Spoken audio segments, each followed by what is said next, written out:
a little bit of effort is just not going to get you there. And so I think you just have to be committed to the outcome, committed to success, and that you're going to see it through. And, things are going to change one day, but for now you're going to, do whatever it takes.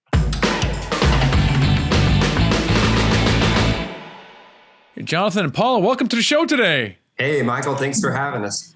Well, that's exciting that you guys are on here. Jonathan, I know that you just literally quit your job and you're at home right now, which is not unusual. A lot of people are at home, but you're kind of more permanently at home. What was your last day like? Honestly, kind of nonchalant, just walked in like a normal day and got a sign poster from work. I worked as an engineer, an aerospace engineer for a helicopter company here in the Dallas-Fort Worth area, and had been there ever since I graduated college. And so, yeah, it was pretty surreal walking in the last day and then being like, wow, I'm not going to be back in this building again, but definitely exciting to say the least. So, we're really happy about it.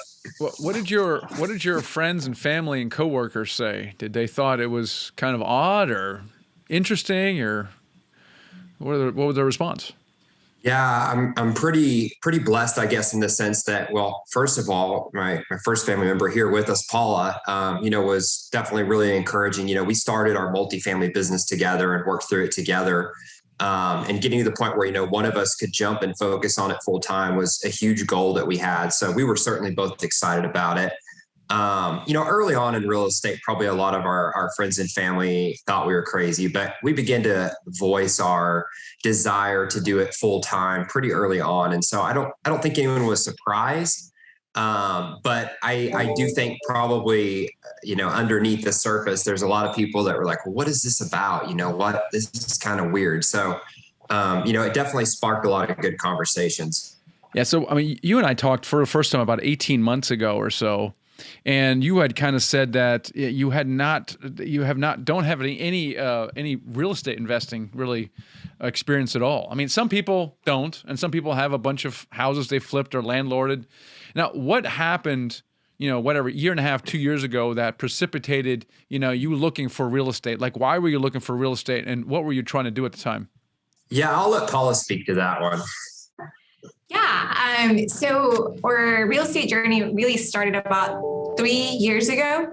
And so we both had a W-2 job. I did management consulting. He was in engineering, and we reached that for that. And then that's when we started to lease our first home. Then we bought a fourplex, and we did, moved into more little homes. And so that organic transition happened after we realized that in order to scale our business, we needed to go from single family and small multi to bigger and larger communities. And it gave us a really great opportunity to leverage our skills that we had, learned in corporate America and how to use them into multifamily. So it was I would say a very organic transition. Yeah, that's right. So you guys were you at the time, were you just trying to supplement your income, or did you feel that this was like a way out of your job?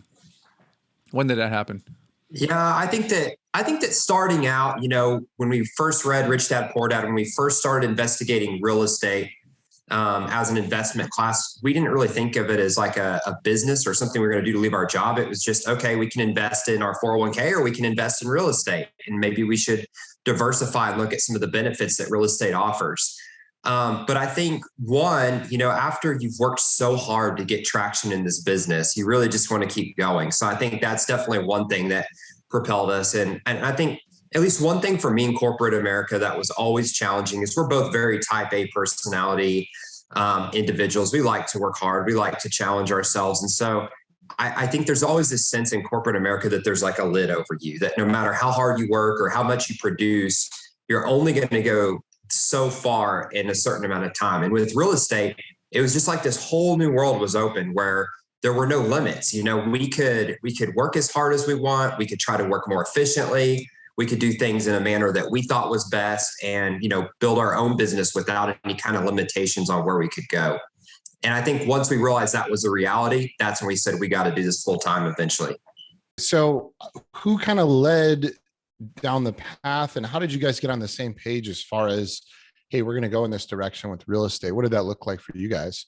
That's a really great question. Actually, we were talking about it yesterday on Valentine's Day because it was 2 years ago. We were in Nashville and we were talking, celebrating Valentine's Day. We were talking about, okay, like we know multifamily, we want to do multifamily. Where do we start? What can we learn? And so I think that we were organically on the same page. We both wanted, to have a legacy and have a family business after we learned about real estate. And so we both kind of grew at the same pace, and it was very kind of like a mutual consent of we want to do this. How can we get it done? What is the best way? What is the best investment? And so we're just really thankful that we never had necessarily conflict of what to do next or where to start.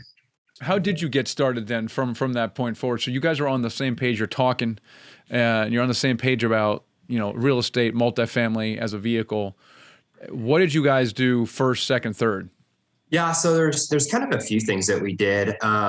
First of all, we started out learning about multifamily. As you know, there's a lot of differences between multifamily and the single family that we had owned. And so, we had to learn the terminology, we had to learn the analysis, everything that you need to know to be a, proficient operator and someone who can be taken seriously by brokers and other vendors. We had to come up to speed on that. And so that was kind of step one. A good chunk of that we did on our own. And then part of that we also did through the mentorship program later on when we joined.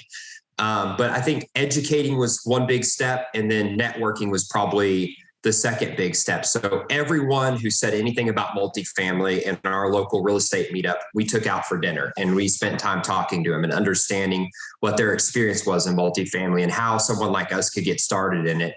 And so we also grew a lot through those conversations and just built our confidence that these were normal people just like us. They had just committed to, a goal and they had achieved it. Yeah, it's interesting, right? Like people just like you, and it's when you look at it from the outside in, it almost seems overwhelming. The idea of you buying a multi-million-dollar building, like it's crazy. I mean, most people it's just outside of the realm of imagination, and you do kind of feel like you're kind of crazy. And as a result, at least you have another crazy person with you. That helps. But as a result, you really don't believe that you can do something, right? If you don't believe you can do something, you're never going to take any action towards it. And so through networking, you meet other what I call crazy people, and you're like, oh my gosh, I'm not the only crazy person. And then you start asking questions and now you start developing a belief. So that's pretty cool that you mentioned learning and then networking. Was there anything else that you guys did early on? I think that those were really the ones that really propelled us to do that, kind of going towards what you were saying on just changing our mindset. I think that no one, of our family or close friends had owned an apartment before we did, right? So when we first met or we first heard of from people who had done that, it was like, oh, they must be very special. There must be something really unique. And we read, one of the things that we did was read your book. And I remember writing an outline of your entire book and be like, okay, this is really practical. Like it's really doable. Like for me, my brain works like that. So for me to be able to put steps or a structure, I was like, okay, like I can see it. I can see other people doing it. Now, how can we get there? And I think the book, The Who, Not the How, was really, really important. And that's why we stand on the shoulder of giants, because it's not on our own doing that we have been able to accomplish what we have accomplished. It's really due to other people who did it before.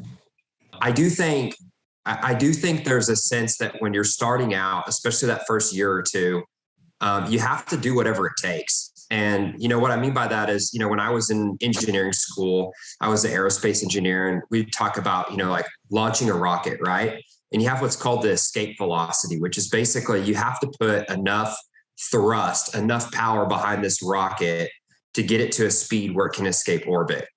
And when you do the math behind it, needless to say, it's a tremendous amount of power. But unless you hit that amount, you're not going to make it. And I think it's kind of the same when you're starting a business. There's just a tremendous amount of effort that you have to put up front in order to achieve your goal. And if you're not willing to do that, a little bit of effort is just not going to get you there. And so I think you just have to be committed to the outcome, committed to success, and that you're going to see it through. And things are going to change one day, but for now, you're going to do whatever it takes.